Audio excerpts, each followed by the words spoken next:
Hey,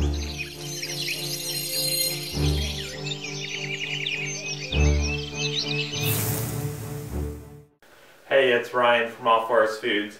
So today I want to talk with you about my 3 current favorite ways, and these are also my 3 classic favorite ways to use raw pine pollen.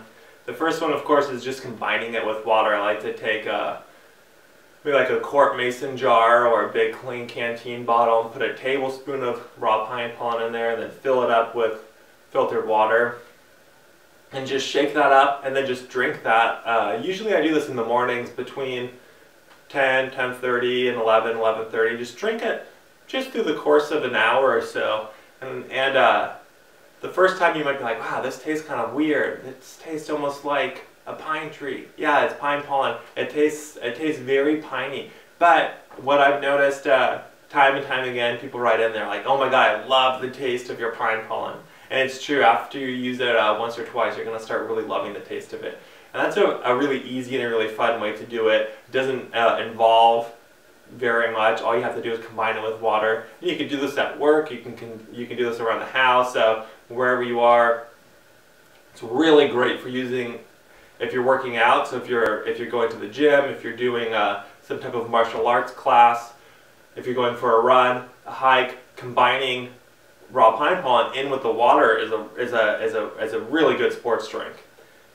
So just combining it with water is really the way that I use it the most, the way that I encourage other people to use it the most, and one of my favorite ways to use it. Another way to do it, it's especially good in the winter months. Right now it's the first day of spring, but it still very much feels like winter. We got snow last night. We're going to get snow again tonight.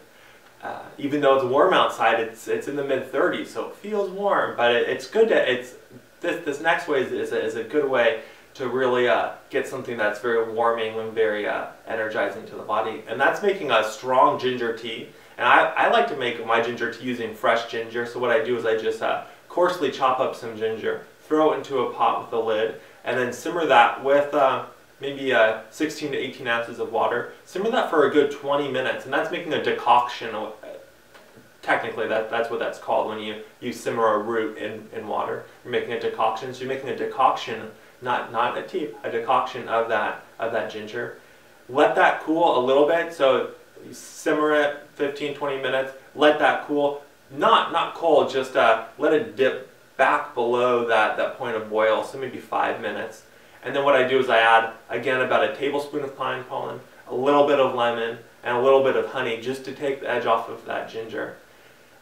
If you're wondering how much ginger to use, you know, if it's fresh root, just use a half an inch of that fresh root or so, to an inch, depending on how strong you like your ginger tea. This is your first time making a decoction of ginger. It might be a little strong, use a full inch, so go a little bit less than that.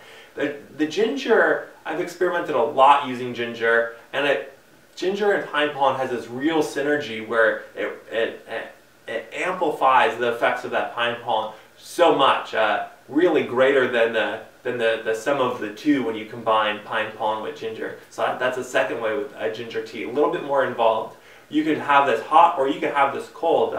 You can make a good half gallon of ginger tea, keep it in the fridge, and whenever you want to have cold ginger tea, just pour that into a cup or a smaller jar, what have you, add some pine pollen, add some honey and some lemon, and give that a good shake or a good stir, and you can have a cold ginger tea too.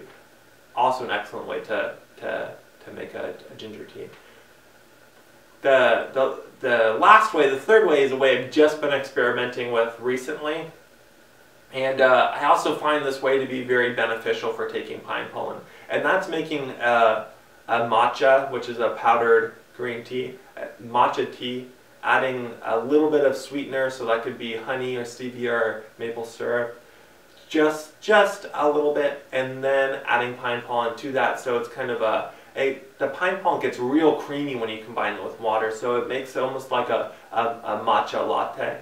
Now matcha, it's green tea. It's really beneficial for a lot of our Raw Forest Foods customers specifically because green tea is so good at clearing heat from the body. It's really the only caffeinated substance, so if that's chocolate or if it's tea, if it's coffee, It's really the only caffeinated substance, green tea, not black tea, green tea that clears heat from the body. And from a Chinese medicine standpoint, a lot of people, when they're experiencing what they are thinking of as low testosterone, they're really experiencing excess heat because our society and our lives are very heat driven. A lot of things that we value, a lot of things that we do kind of accumulate to this excess of heat, which starts to wear and break the body down. So green tea is real good, especially for coffee drinkers. Replace your coffee with matcha, with any type of green tea, but I specifically like matcha. Replace it with matcha and you're going to get a huge benefit. Overall, not caffeine benefit, but an overall benefit in health. So making a matcha latte with the pine pollen, such as matcha, something sweet. If you want the sweet, if not, don't go with the sweet. Matcha and pine pollen combined. It's an excellent way to utilize the pine pollen and to utilize the matcha while building the adaptogenic quality and the phytoandrogen quality of the body with the pine pollen, but also clearing some of that past residual heat that's stuck in the body using the matcha. Excellent first thing in the morning drink if you're a coffee drinker or some other type of caffeine drinker. Replace it with this and you're not going to miss the coffee at all. I guarantee that. If you have a favorite way, let us know. We're really excited to share them. We've had a lot of really fun feedback about the different ways that people use pine pollen. My favorite way, of course, is making pine pollen chocolates. I mean, not my favorite daily way, but my favorite kind of extravagant way is making pine pollen chocolates, which are delicious. Again, send us an email, comment on the video here, tell us how you like to use pine pollen. Thanks.